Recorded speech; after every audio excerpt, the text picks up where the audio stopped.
Bueno, vamos a continuar entonces adelante con la serie que estamos tratando. Hemos tratado algunos temas de eventos que van a suceder según la profecía bíblica. ¿Qué hemos hablado? Hablamos acerca del arrebatamiento, ¿verdad? También hablamos acerca de la resurrección de los creyentes. Para eso estuvimos hablando en el libro de Tesalonicenses. También hablamos de la transformación, o sea, las personas que no han fallecido, cuando el Señor venga a levantar su iglesia, los que están vivos dijimos que se iban a transformar esos cuerpos para poder estar en la presencia del Señor. Y yo espero que haya quedado claro el punto de que hay una diferencia entre lo que es el arrebatamiento y la segunda venida del Señor Jesús, porque pues son dos eventos diferentes. Vamos a estudiar más adelante acerca de la venida del Señor Jesús, ya la segunda venida. Ya hemos hablado acerca del arrebatamiento. Por ahora vamos a hablar un poquito más acerca de lo que va a pasar en la tierra. Recuerden que la última vez nosotros leímos ese pasaje de Pablo donde dice que había un orden, ¿verdad?, en el arrebatamiento. Que primero Jesús, las primicias, después los que habían muerto en Cristo, y después los que habíamos quedado íbamos a ser transformados, y luego dijo, y después es el fin. Nosotros dijimos que Pablo hablaba eso allí, porque pues para la iglesia ya de ahí en adelante lo que falta es esperar a que sea el juicio, ¿verdad?, al final. Pero ¿qué va a pasar aquí? ¿Qué va a pasar con los que se quedan aquí?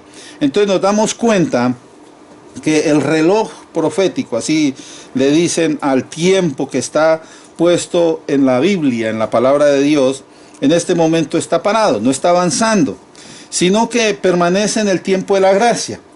¿Qué es eso del tiempo de la gracia? Ya lo hemos dicho tantas veces, en el tiempo de la gracia, la persona si quiere alabar al Señor lo alaba, si quiere aceptar al Señor lo acepta, si no quiere aceptar al Señor no lo acepta, y cosas así. La gente en sí hace lo que quiere. Y entonces algunos piensan que es que el Señor retrasa su regreso, pero sabemos ahí en el libro de Segunda de Pedro que no es que el Señor esté atrasando su regreso, sino que está dando, por decir algo, oportunidad. Segunda de Pedro 3:9 dice, el Señor no retarda su promesa, según algunos la tienen por tardanza, o sea, del regreso, sino que es, dice, paciente para con nosotros, no queriendo que ninguno perezca. O sea, le está dando el Señor oportunidad a todos aquellos que no lo conocen para que puedan venir al conocimiento del Señor. Y es lo que dice ya al final, sino que todos procedan al arrepentimiento. Acuérdese que a través del arrepentimiento usted puede venir a aceptar al Señor Jesús, entrar a la gracia, ¿verdad?, que el Señor nos da para ser salvos y poder heredar esas dádivas de vida eterna. Entonces, cuando llegue el arrebatamiento, ya esa oportunidad se va a acabar. Ya va a empezar otra vez el reloj a andar. Se va a volver a poner en marcha. Y cuando se ponga en marcha va a dar comienzo a un periodo que se conoce como la semana 70 de Daniel. Y para entender eso uno tiene que leer en el libro de Daniel, capítulo 9, del 20 al 27. Usted lo puede leer en su casa. En realidad no quiero meterme en eso mucho, porque es un tema mucho más grande. Pero ahí usted va a ver que el ángel le habló a Daniel y le dijo, van a suceder tantas semanas, y al final dice, son 70 semanas. Han pasado 69 semanas. Las semanas quiere decir periodos de 7 años. Y el último periodo acabó con la destrucción, ¿verdad?, en el templo, que dice que un príncipe iba a llegar y iba a destruir allá el templo y eso. Después del arrebatamiento entonces viene la última semana, o sea, son 7 años. Son 7 días por la semana, 7 años. Esos 7 años se van a dividir en 2 partes, y eso lo vamos a ir estudiando poquito a poco. Son 3 años y medio primero, que se conoce como principio de dolores, y los últimos 3 años y medio se conoce como la gran tribulación.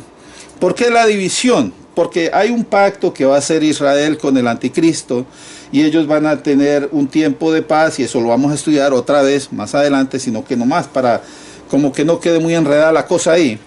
Pero ese pacto lo va a quebrantar el anticristo, y por el quebrantamiento de ese pacto entonces va haber una separación. Israel se va a rebelar, ya no van a querer adorar al solo Dios, porque ellos van a querer imponer, y esto lo vamos a mirar hoy, van a imponer una religión única para todo el mundo. Eso es lo que vamos a estar mirando. ¿Qué va a pasar en esos 7 años? Hay una profecía en el libro de Isaías, capítulo 13, que se conoce como de doble cumplimiento.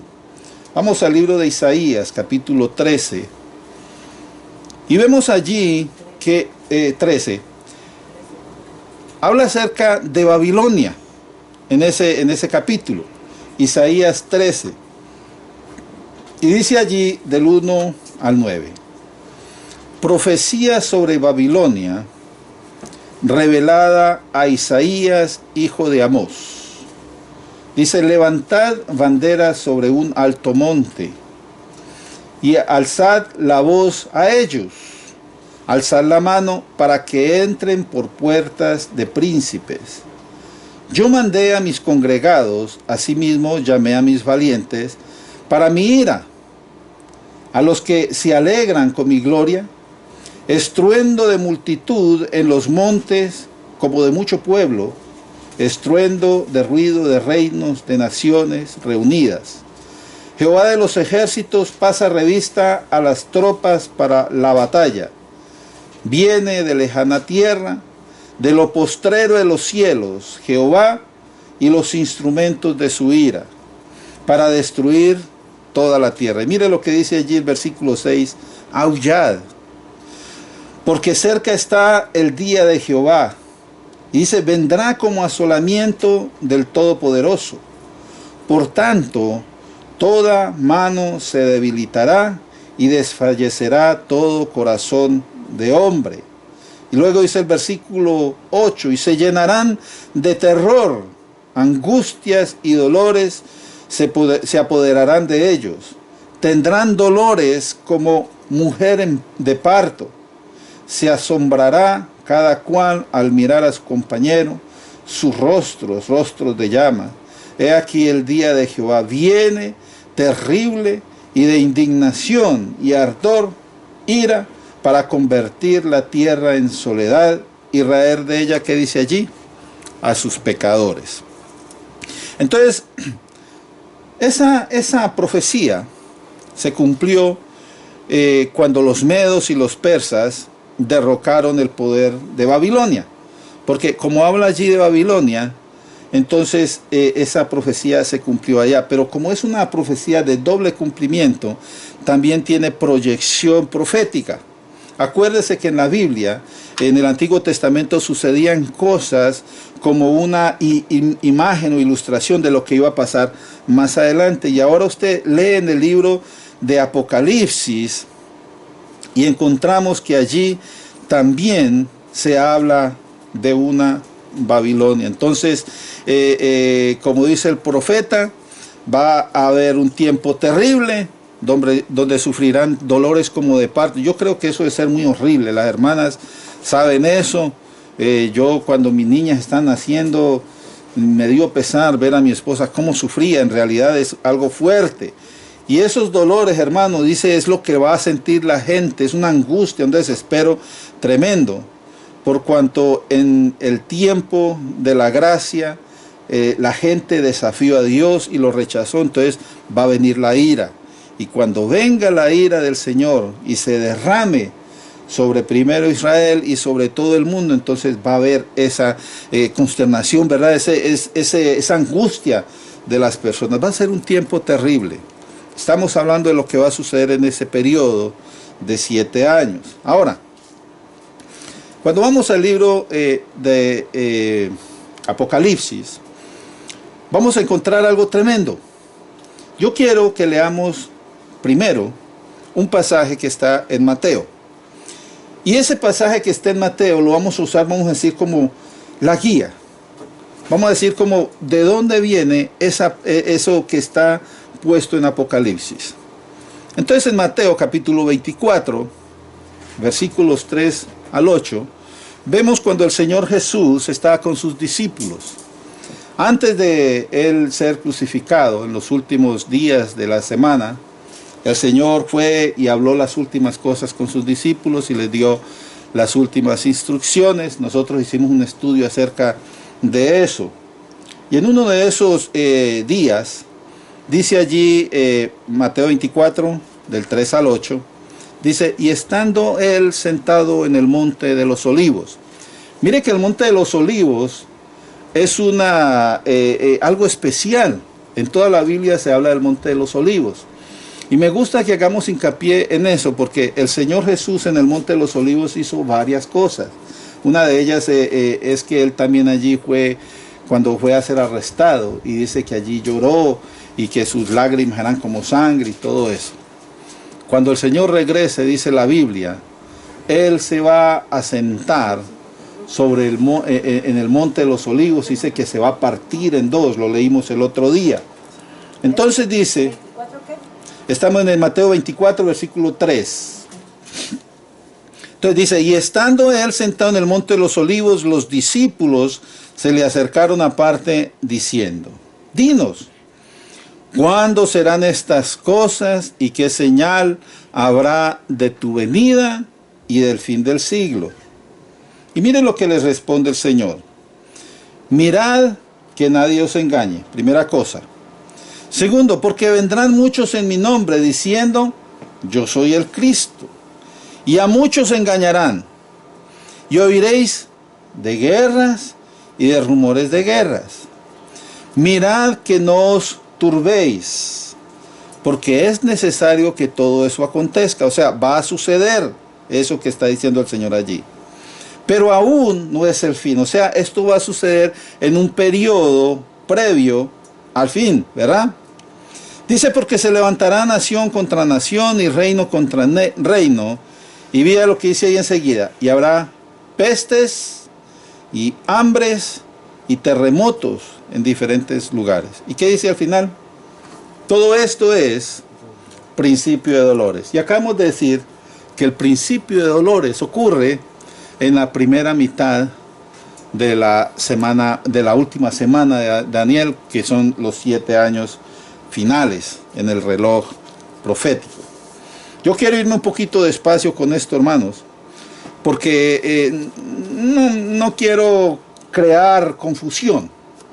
Es algo difícil a veces entender esto de la profecía, por lo que hay tantas, digamos, opiniones, personas que dicen, no, es que esto es aquello y aquello es esto y lo que sea. Ahorita vamos a hablar de que, por ejemplo, vamos a hablar de los caballos, los 4 jinetes. Anteriormente habían personas que creían que uno de esos jinetes era Cristo, y en realidad vamos a ver que no puede ser Cristo, porque Cristo es el que está abriendo los sellos, ¿verdad? Entonces vamos a mirar qué es lo que pasa. Ahorita nos vamos a mover al libro de Apocalipsis. En el capítulo 4 hay una adoración y una entrada del Cordero al cielo. Eso es lo que vamos a mirar. En el capítulo 4 de Apocalipsis, nomás les voy a dar una descripción superficial. Ustedes van a mirar, en su casa lo pueden leer, está muy interesante eso. Pero allí en el capítulo 4 se describe una escena muy interesante. Acuérdense que el que escribió Apocalipsis fue Juan. Y dice que Juan le habló una voz que le había hablado antes como de trueno y le dijo, ven. Y subió él al cielo, ¿verdad? Usted lo va a leer. Entonces dice que cuando subió al cielo, vio un trono, el trono de Dios. Y dice que alrededor del trono de Dios había otros 24 tronos de unos ancianos. Y luego también habló de unos candeleros, que eran los espíritus de Dios. Y mencionó 4 seres vivientes. Esos 4 seres vivientes los vamos a mirar quiénes son en un momentico. En una descripción de la grandeza, porque él explica bien qué fue lo que miró en ese lugar, dice que habían relámpagos, que había un arco iris como de esmeralda. Es bien bonito, bien interesante, y uno tratar de imaginar ese lugar. Se veía la majestad y el poder de Dios que lo rodea. Eso está en el capítulo 4. Cuando usted va al capítulo 5 en Apocalipsis, allí se habla de un rollo. Un rollo que tenía 7 sellos y que lo tenía en la mano el que estaba sentado en el trono, en su mano derecha. Y había un ángel preguntando, ¿quién podrá agarrar ese rollo y abrir sus sellos? Y dice que no se hallaba nadie. Y él estaba como triste. Usted puede leer eso en su casa. Pero ahí es donde aparece en escena el Señor. Dice que vio un cordero como inmolado. Y habla de 7 cuernos y de 7 ojos. Usted lo va a leer. Eso ahí te van a explicar qué es los ojos y todo eso. Y entonces el cordero fue el único que se halló digno de poder tomar el rollo y de romper sus sellos. Y cuando él toma ese rollo, entonces se desata allí en el cielo un momento, un tiempo de adoración y de alabanza. Empiezan a cantar los ancianos y los seres y los ángeles. Eso se pone tremendo allí. Lo voy a leer, está en los últimos versículos, versículos 9 al 14 del capítulo 5. Dice, y cantaban. Mire lo que dice allí, un cántico nuevo, o sea, algo que no se había cantado antes. ¿Y qué decía ese cántico? Dice, digno eres de tomar el libro y de abrir sus sellos. ¿Por qué? Dice, porque fuiste inmolado y con tu sangre nos has redimido para Dios de todo linaje y lengua y pueblo y nación. Y nos has hecho para nuestro Dios reyes y sacerdotes y reinaremos sobre la tierra. Y miré y oí la voz de muchos ángeles alrededor del trono y de los seres vivientes y de los ancianos. ¿Y cuántos eran? Millones de millones. ¿Y qué decían? Decían a gran voz, el cordero que fue inmolado es digno de tomar el poder, las riquezas, la sabiduría y la fortaleza y la honra, la gloria y la alabanza. Y a todo lo creado que está en el cielo y en la tierra y debajo de la tierra y en el mar, y todas las cosas que en ellos hay, oí decir que al que está sentado en el trono y al cordero, sea la alabanza y la honra, la gloria y el poder por los siglos de los siglos. Y mire lo que pasa al final. Los 4 seres vivientes decían amén, y los 24 ancianos se postraron sobre sus rostros y adoraron al que vive por los siglos de los siglos. Mire qué tremendo esto, hermanos. Esa alabanza, a veces la cantamos nosotros y no nos damos cuenta que ese es el cántico que se eleva cuando el Señor toma ese sello y empieza otra vez el reloj a andar. Es tremendo, hermanos, y de verdad, cuando Él toma ese rollo, empieza a ejecutar los juicios. Esos sellos son juicios. Y vamos a ver que van a haber 7 sellos, y van a haber 7 trompetas, y van a haber 7 copas. Lo interesante es que eso se va a ir en grupos. Primero 4, después 2 y después 1. Y eso se va a cumplir en los 3 juicios. Entonces vamos a hablar de eso. Vamos a empezar con los sellos. Y en los primeros 4 sellos, ahí están los 4 jinetes. Vamos a Apocalipsis capítulo 6 y versículos 1 al 7. Ahí mismito en la siguiente página. Apocalipsis 6 del 1 al 7. Se los leo. Dice allí el escritor: vi cuando el Cordero abrió uno de los sellos, y oí a uno de los 4 seres vivientes decir con voz de trueno: ven y mira.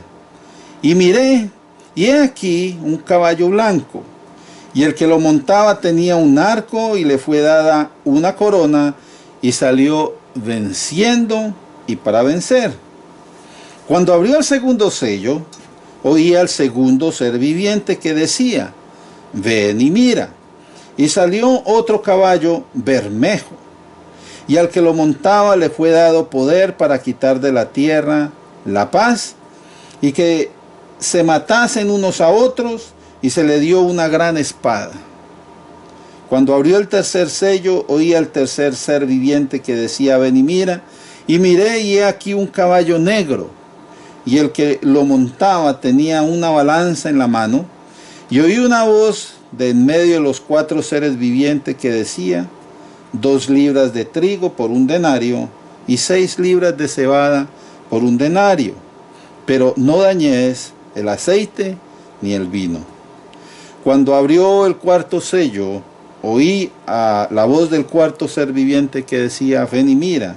Y miré, y he aquí un caballo amarillo, y el que lo montaba tenía por nombre Muerte, y el Hades le seguía, y le fue dada potestad sobre la 4ª parte de la tierra, para matar con espada, con hambre, con mortandad y con las fieras de la tierra. Mire qué interesante eso, hermanos.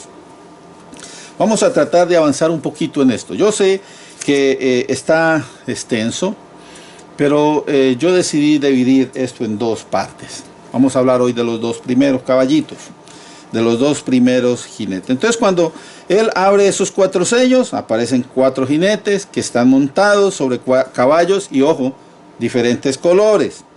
Estos caballos, estos jinetes, traen juicio sobre la tierra, lo cual se comprueba en el libro de Zacarías. Hay una profecía parecida, ustedes lo pueden leer después en su casa, en Zacarías 6 del 1 al 8, habla acerca también de unos carretas, y habla también de caballos blancos, negros, bermejos y amarillos.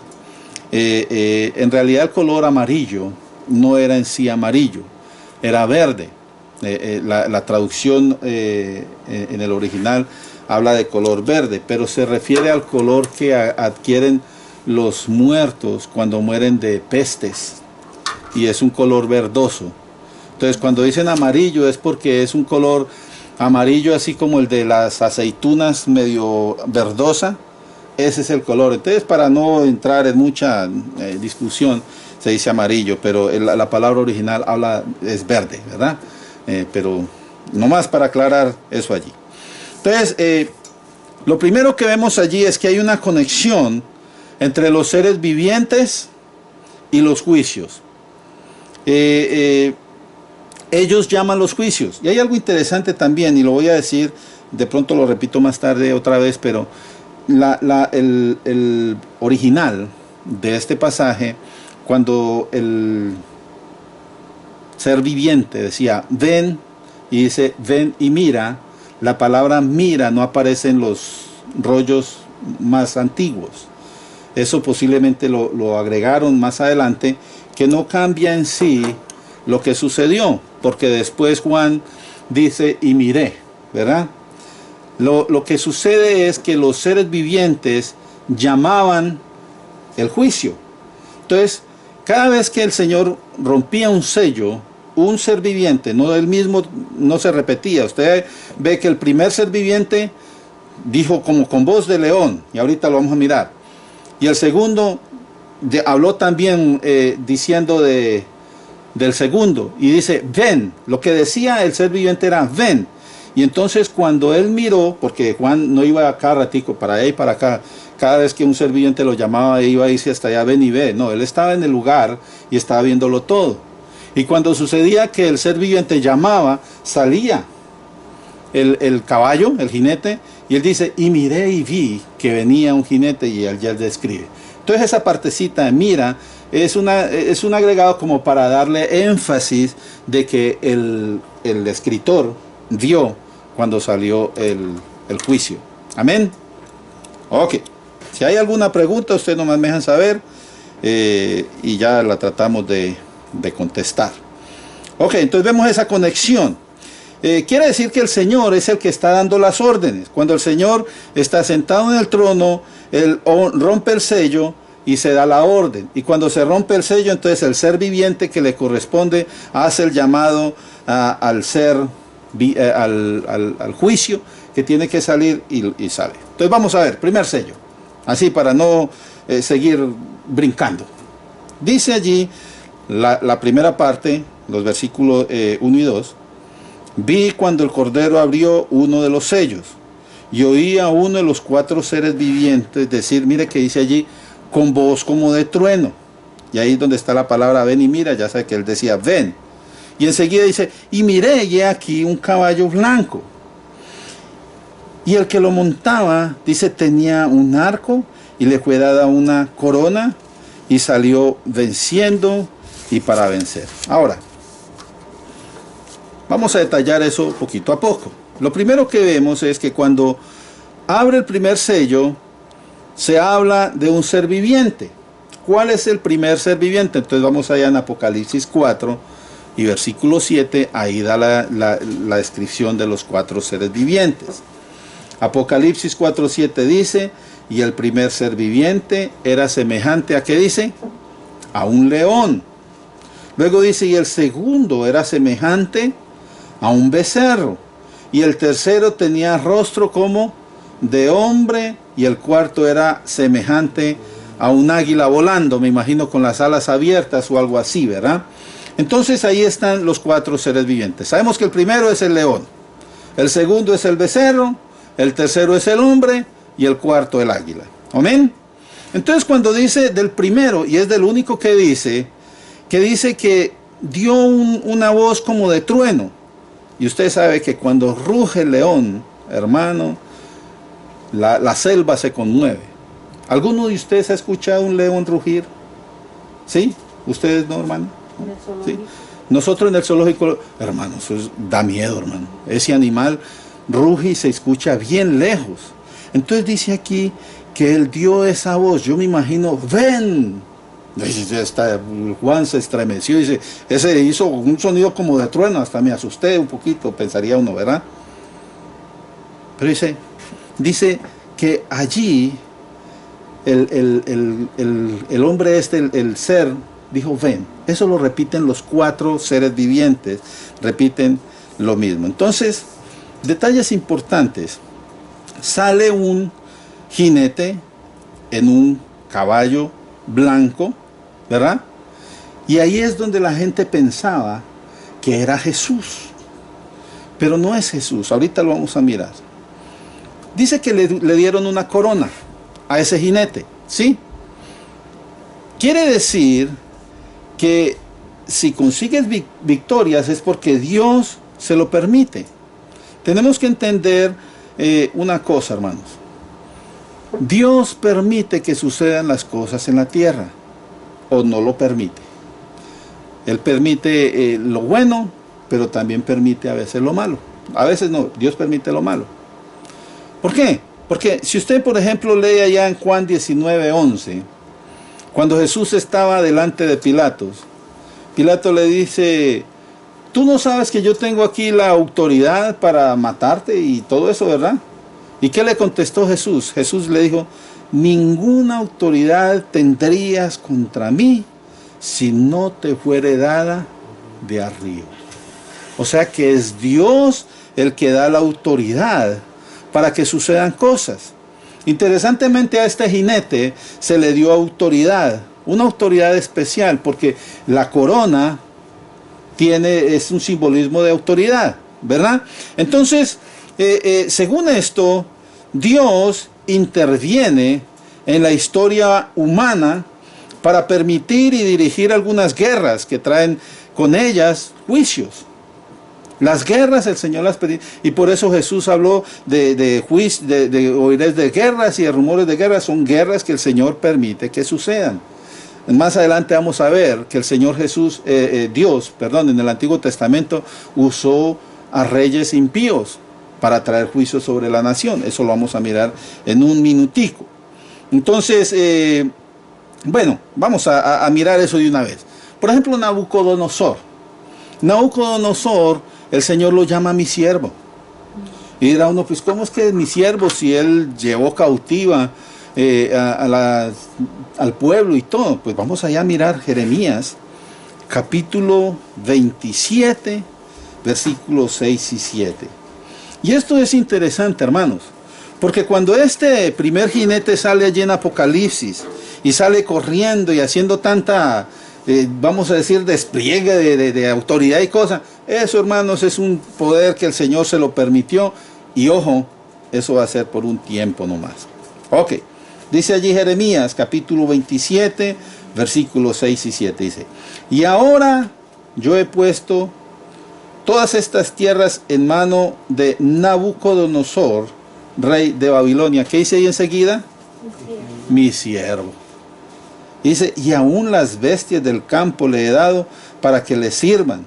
Todas las naciones le servirán a él, a su hijo y al hijo de su hijo, hasta que venga también el tiempo de su misma tierra y la reduzca a servidumbre. Y mire que esto es una profecía, porque Nabucodonosor, su hijo y el nieto fueron los que reinaron.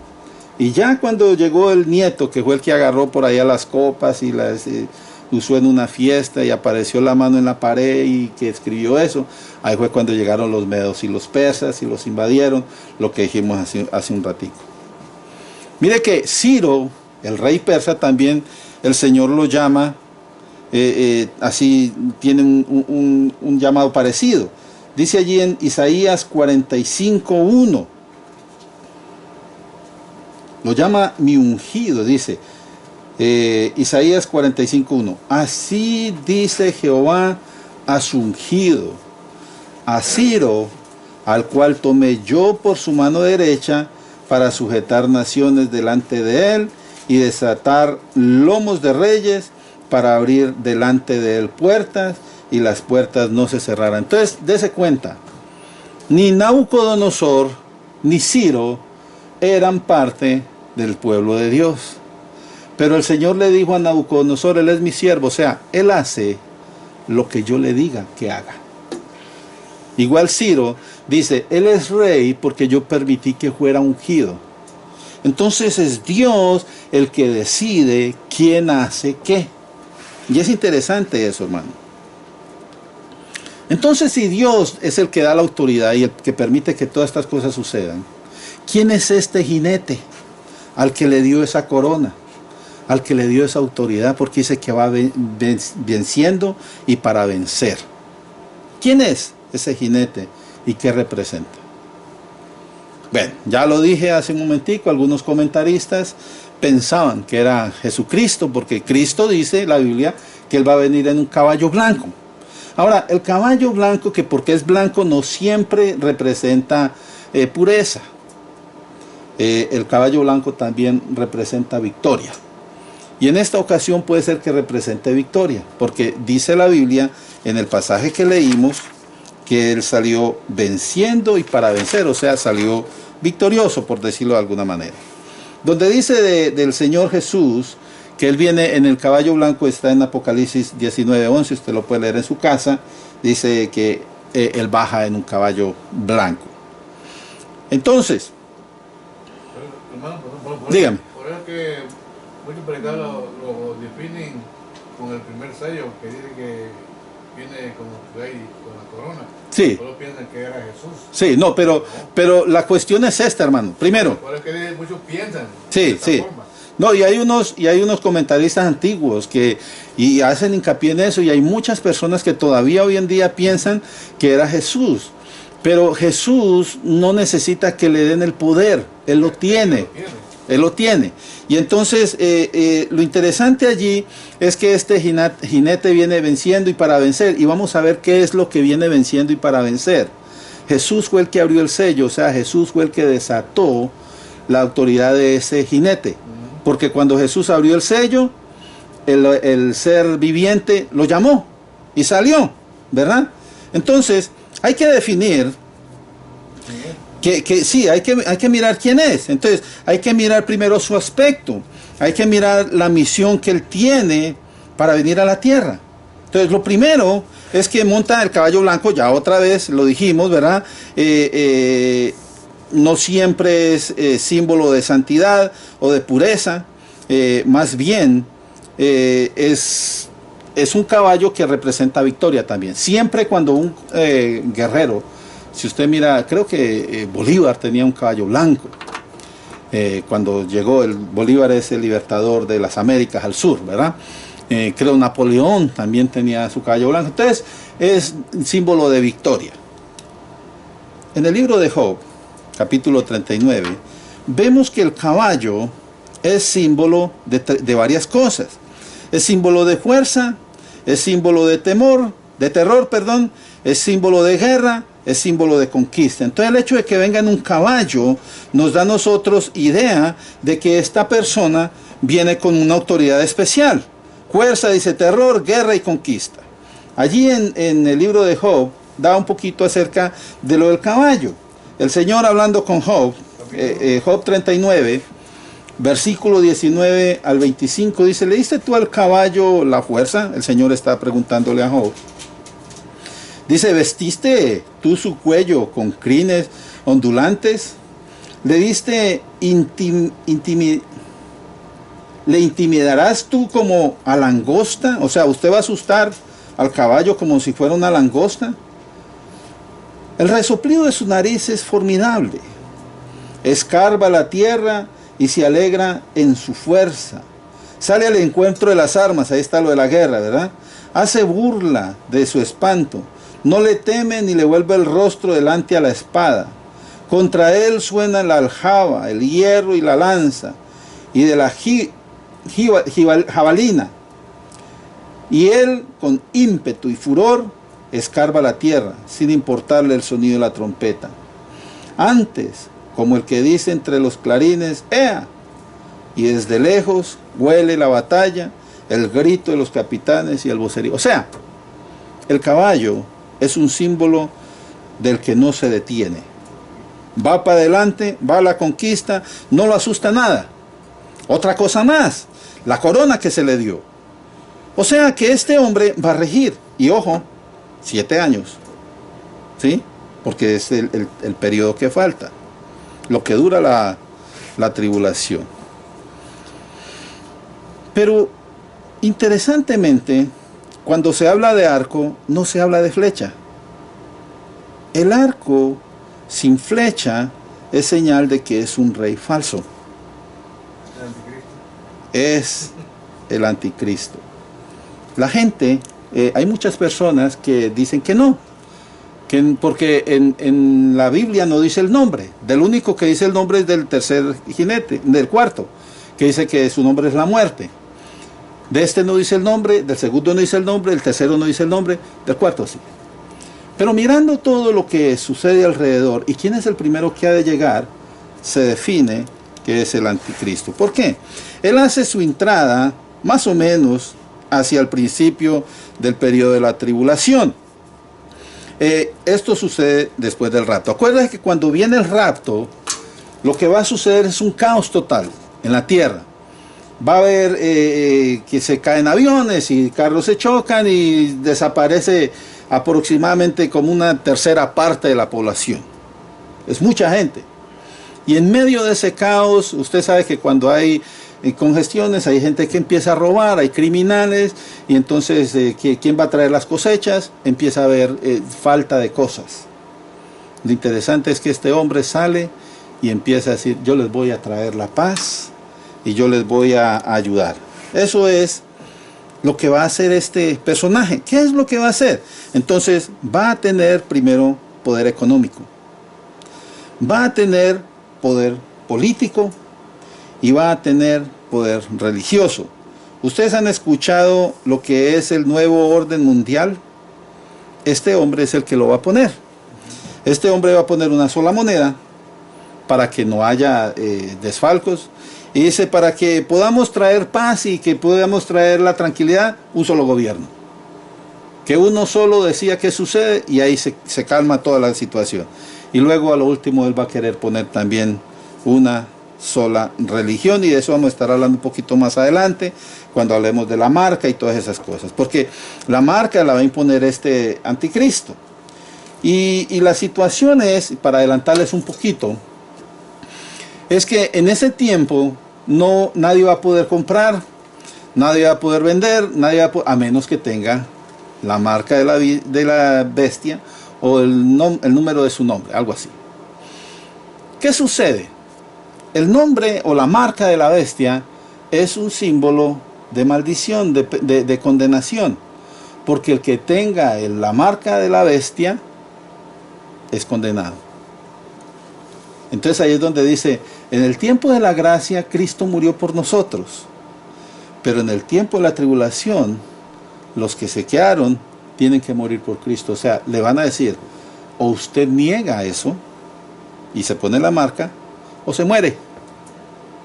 Van a haber algunos que dicen, no, pues póngame la marca, porque no saben, ¿verdad? No, y la cosa es que aún muchos cristianos, bueno, no modo de pensar, Ajá. muchos cristianos que están fríos, Ajá.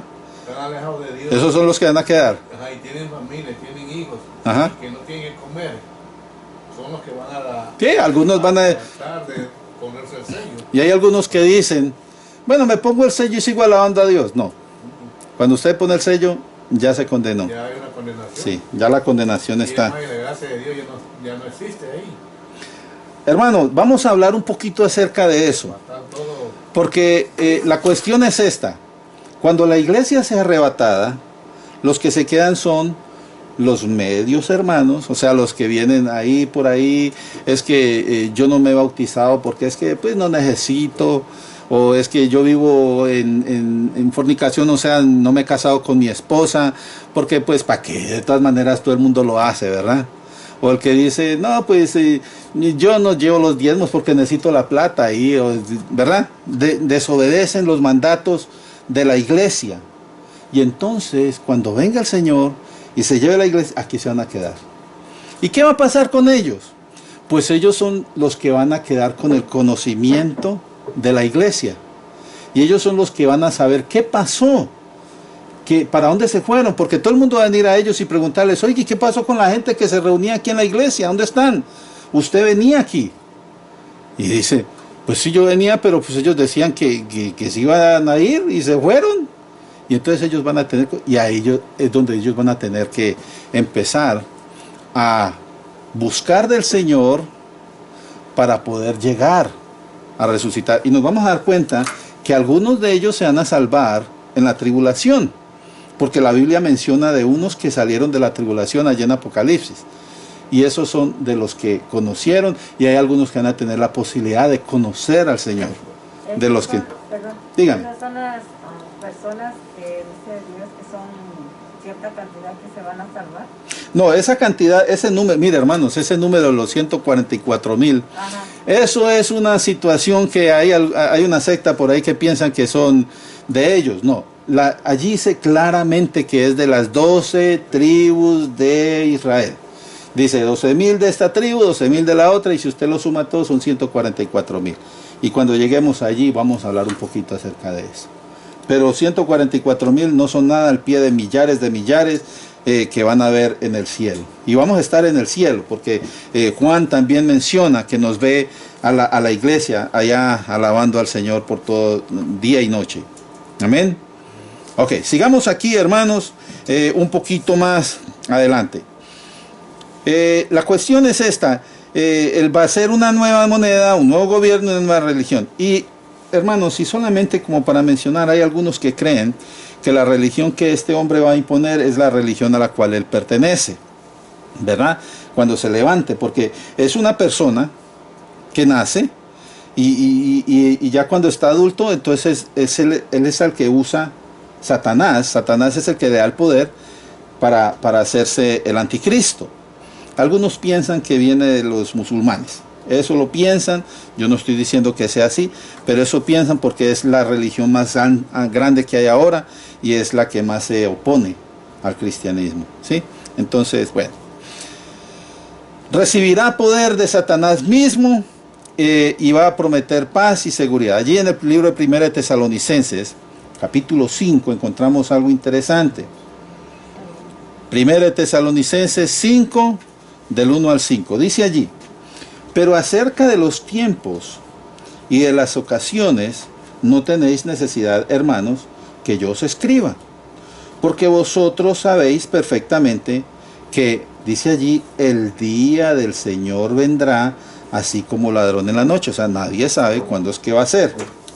Y dice, cuando digan, ojo a esto, y cuando digan paz y seguridad. ¿Quién es el que va a decir paz y seguridad?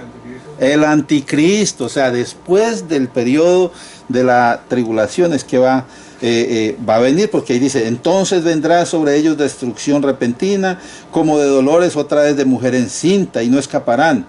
Mas vosotros, hermanos, no estaréis no estáis en tinieblas, para que aquel día os sorprenda como ladrón. Entonces allí nos damos cuenta nosotros que nosotros ya sabemos y tenemos que estar listos para que cuando venga el Señor estemos listos y nos vayamos con Él. Por eso dice aquí, dice, mas vosotros hermanos no estáis en tinieblas, ustedes ya saben, para que el día que Él no los sorprenda como ladrón.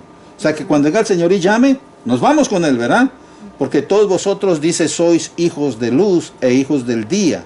No somos de la noche ni de las tinieblas. Esos que son hijos de la noche y de las tinieblas, esos son los que se van a quedar aquí. Y a esos a los que les va a tocar pasar por todas estas dificultades. Y en la iglesia hay muchos que viven su cristianismo light, vamos a decir. Como yo pienso, como yo creo. Y hermanos, para ellos la iglesia es un club. Para ellos la iglesia es un lugar donde uno se va de relax. Uno se va a jugar, a textear y a hacer todas esas cosas, hermanos. La cuestión es que hay que estar dispuestos mientras viene el Señor. Cuando venga el Señor, hermanos, que ustedes ya se hayan ido, que ya nos hayamos ido nosotros, el Señor nos permita que nos podamos ir. Porque el que se quede aquí, hermanos, va a estar duro. Y este hombre, este jinete, se va a presentar como el Salvador del mundo. Por eso es que Jesús dijo allí, cuando oiga que ahí, mire allí está el Cristo, y mire allá está no le crean. Es el anticristo, tengan cuidado. El Señor estaba hablando de este periodo, en ese momento. Y algunos piensan que Él está hablando de antes de la venida por la iglesia. Porque sabemos que hay muchos falsos profetas en la iglesia hoy. Pero los que se proclaman Cristos son algunos por ahí y no se desarrolla tan grande. Pero en este tiempo sí va a haber. Y entonces dice, cuando digan que aquí está o allá está, no salgan a ninguna parte. Dice, se presentará como el Salvador del mundo y en medio del caos que se estará viviendo durante ese periodo. Más adelante vamos a volver a hablar de él, de este anticristo, ¿ok? Ese es el primer caballo. El segundo jinete, cuando se abre el sello, aparece un caballo bermejo. Bermejo es como rojo, ¿verdad? Y entonces dice allí, cuando abrió el segundo sello, oí, dice al segundo ser viviente. Se da cuenta que no es el mismo el que lo llama, el segundo. Este sería el del becerro. Y es interesante que en el Antiguo Testamento se usaba el becerro para derramar la sangre, para perdón de pecados. Y él es el que llama el caballo color de sangre, ¿verdad? Y entonces dice, sale otro caballo bermejo y al que lo montaba, dice, le fue dado poder de quitar de la tierra, ¿qué dice? La paz. Y luego, cuando se quitaba la paz, dice que se matasen unos a otros y se le dio una gran espada. La espada es símbolo de guerrero, ¿ok? Entonces, abierto el segundo sello, viene el ser viviente que es semejante al becerro, llama al segundo juicio, que es el color bermejo, que es rojo, y este recibió un poder especial. Estas palabras de ese juicio de la guerra, Jesús se los había dicho a ellos. Es cuando dice allí, y oiréis de guerras y de rumores de guerras, ¿sí? Y luego dice, pero aún no es el fin. O sea, todavía están en ese tiempo de tribulación. Apenas es el segundo. Es el segundo juicio apenas, hermanos, y es una destrucción tremenda. ¿Quién es el jinete? ¿Y qué representa? Ya hemos avanzado un poquito, ya dijimos que este jinete representa la guerra. Y ojo, hermanos, hoy en día la rivalidad que es lo que hace que la gente se maten unos a otros, la envidia, ¿verdad? Sentimientos destructivos que llevan a las personas y a las naciones a enfrentarse unas contra otras en un caos de destrucción. Hermano, la guerra no es nada bueno, siempre hay caos. Entonces, ¿qué piensa uno? La paz es como un sueño, porque en realidad no se ha llegado a conseguir la paz total. No ha habido paz, hermano. Es posible que en algunos lugares se haya podido vivir, digamos, en quietud, disfrutar de cierto tiempo, de cierta paz, ¿verdad? Hay países donde se vive bien. Mi hija me está diciendo que hay un país por allá donde hacia el lado de la China, por allá, no recuerdo bien el nombre, pero allá dice que viven muy tranquilos, ni la policía tiene armas. Entonces dice uno, bueno, eso es tremendo. Pero ¿será que es completa paz? No, porque todavía hay personas, y las personas tienen ese problema conflictivo adentro. Ahora se hace hincapié en una espada que recibió el jinete, ¿verdad? Eso hace alusión a los conflictos de gran destrucción. Eso hace alusión a la guerra, hermanos. No es de sacrificios, porque como les dije anteriormente, decía, no, es que la espada es porque el que sacrificaba va a sacrificar a los cristianos y va a perseguir la iglesia. Y no, hermanos, es para destruir a todos los que están en la tierra, porque son todos los que negaron al Señor, no lo quisieron recibir, ¿verdad? Y se enfrentaron a Él. Entonces es un azote que envió Dios a la tierra para raer de la tierra lo que dice la humanidad rebelde. La misión de ese jinete en realidad no es tan difícil, diría uno, ¿verdad? Porque quitar la paz de la tierra pudiera ser en cierto modo relativamente sencillo para el ser humano, porque hay ambición, ¿verdad? Hay envidia, hay odio, hay maldad en el corazón de las personas. Y eso es la causa constante. Ahí Santiago creo que es el que lo dice, ¿verdad? Porque ustedes tienen esos sentimientos. Creo que es donde dice, pedís y no recibís porque pedís más, porque en sus corazones está, me parece que es allí. No voy a decir más para no decir algo que no es, ¿verdad? Entonces hemos mencionado que eso es lo que lleva a la humanidad a matarse unos a otros, como dice en el pasaje de Apocalipsis, dice, se le dio autoridad para que se matasen unos a otros, ¿verdad? Eso es a través de la guerra. Las guerras se ocasionan por diferentes motivos, y esto es lo que va a haber aquí. Hay guerras civiles, no sea los derechos, no es que yo tengo derecho a eso, no, que usted no tiene derecho, guerras raciales, no, porque es que ellos son judíos y estos son cristianos hay guerras. Va a haber guerras de tribales, religiosas, hermano. La religión es por lo que más hay guerras. Se crean las guerras internacionales. Entonces, ¿qué podemos concluir, hermanos? La paz que a veces disfrutamos es frágil, y pudiera decir uno, ficticia. Si miramos en la historia de la humanidad, está manchada de eso. Guerras, hermano. Toda la historia está llena de guerras, grandes y pequeñas. Entonces, cuando la humanidad rechazó al Señor Jesús, que es el príncipe de paz, lo único que queda es la guerra. Por eso los que van a estar en ese periodo, que rechazaron a Jesús, el príncipe de paz, van a enfrentar eso. Allí en Isaías 9:6 es que dice que Jesús es el príncipe de paz. Vamos a dejar hasta ahí. El segundo jinete de la guerra. Pero nos vamos a dar cuenta a través de este estudio que esta misión de estos jinetes es consecuente entre ellos. Porque cuando entró el anticristo, el primer jinete, él empieza a ejercer dominio sobre la tierra y se servirá del apoyo del segundo jinete, que es el de la guerra, para oprimir, ¿verdad? Para aumentar el caos que le va a facilitar a él el control mundial. Entonces, primero entró uno que habla, luego viene otro que ejecuta, ¿verdad?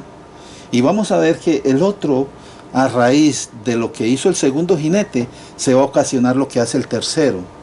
Y por último vamos a ver que el cuarto, todos tienen una consecuencia, tienen una secuencia allí.